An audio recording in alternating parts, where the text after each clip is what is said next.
miranga emingi n'ennyiike esaanikidde ekifo kino, Nankabirwa aziikiddwa ku ssaawa 8 olwaleero.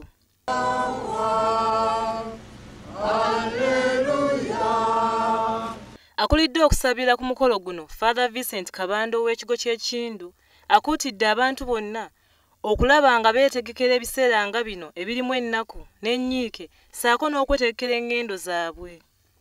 Father Kabando akuutidde abantu okukkiriza omutonzi ng'omulokozi waabwe era bamuwe obulamu bwabwe abufuge.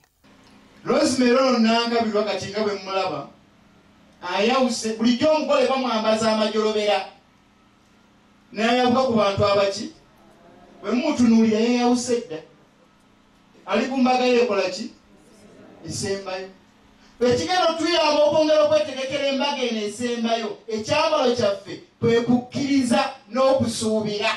Omumyuka w'omukulembeze w'eggwanga Edward Kiwanuka Ssekandi asaasidde ab'enju ya Nankabirwa naye n'abagumya obutaggwaamu ssuubi.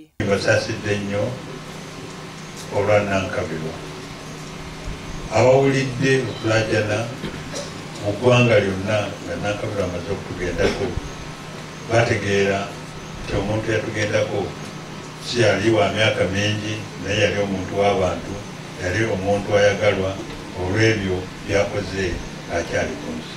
Ye ow'essaza ly'e Buddu Ppookino Vincent Mayiga asabye bannamasaka abalina kye bakoledde eggwanga okwegatta basobole okuyambagana.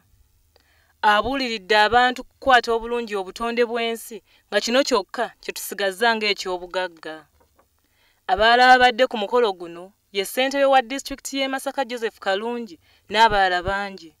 Nankabirwa abadde aweza egy'obukulu 37 era nga talese mwana n'omu. Omukama amuwe ekiwummulo eky'emirembe.